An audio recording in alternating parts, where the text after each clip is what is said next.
Nas primeiras horas, assim, depois das festas, das libações, quais seriam as primeiras medidas de um eventual governo seu?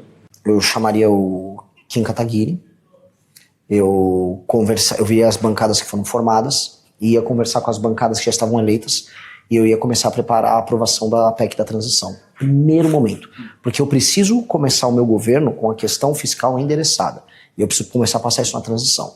Eu ia fazer tudo o que fosse possível e necessário para que a atual legislatura aprovasse a PEC da transição, que para mim inclui a PEC fiscal nossa, que já está inclusive protocolada pelo Kim, e, no mínimo, os fundamentos no Congresso Nacional para andar com a nossa ação contra o crime organizado. Por quê? Porque eu preciso começar a rodar o Brasil retomando territórios enquanto presidente da República, junto com as forças policiais e com os governadores, e, paralelamente, eu preciso criar um clima favorável para a entrada de recursos de dólares no Brasil, entendendo que a curva dívida-PIB, né, a relação dívida-PIB vai estar estancada no longo prazo, portanto a PEC.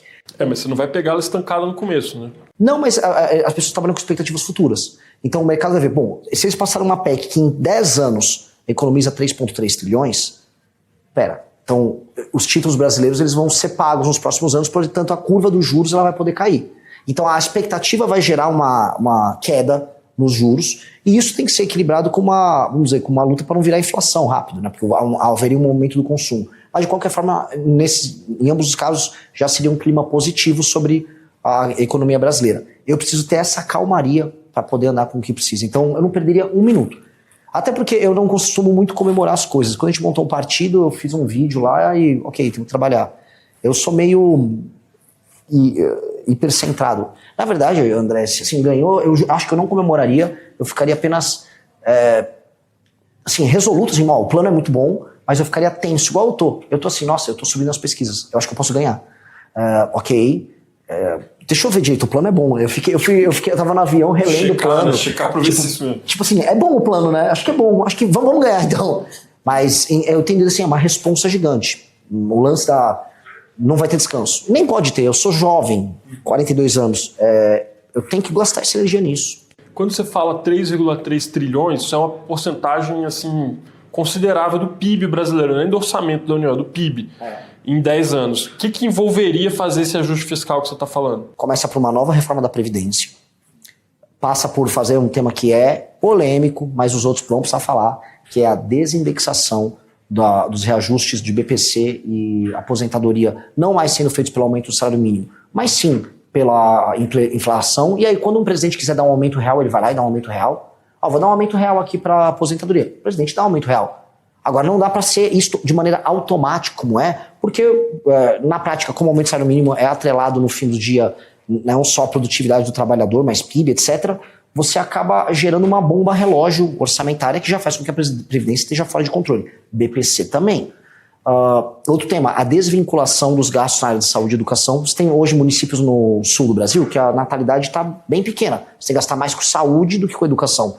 Só que você não pode mexer nisso, os municípios estão quebrados. Foi um pedido, inclusive, da Marcha dos Prefeitos.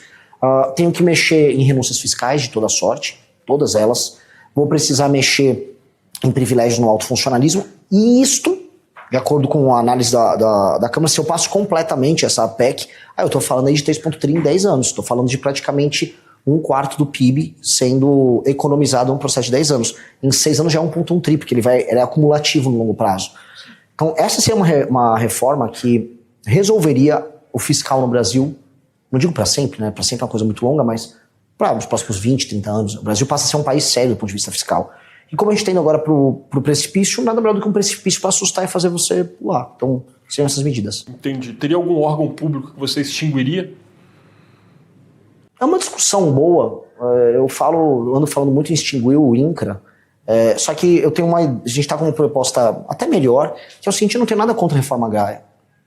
Até porque a pequena propriedade, quando trabalha com cooperativa, é super competitiva. Agora, se você vai pegar os graus de produtividade e a renda per capita, vamos colocar aqui, dos assentados, é baixíssima. Você está só favelizando o campo. Então, antes de fazer qualquer reforma agrária, é uma proposta bem clara nossa, nós precisamos fazer uma auditoria e obrigar os assentados a atingir níveis razoáveis de produtividade, que não adianta eu dar uma terra para alguém que não vai plantar. Eles reclamam do latifúndio produtivo e eles viram um mini fundinho produtivo, que depois viram um barraco e ele vai vender para alguém. não vale a pena. Nós não podemos adotar esse modelo. Até porque a agro é um setor hiperprodutivo brasileiro. Se tem uma área que a gente tem método de trabalho, existe cultura de trabalho, é esse setor. A gente só está pegando, então, uma área que poderia estar sendo destinada para alguém produtivo e dando para alguém improdutivo. Isso não tem nenhum sentido. Mas INCRA é um exemplo, um órgão que não está sendo benéfico para o Brasil de nenhuma maneira. Antigamente, Renan, nas suas lives e tal, você falava mais sobre uma nova constituinte. Você tem um tempo que eu notei que você parou de falar, né, um pouco sobre isso.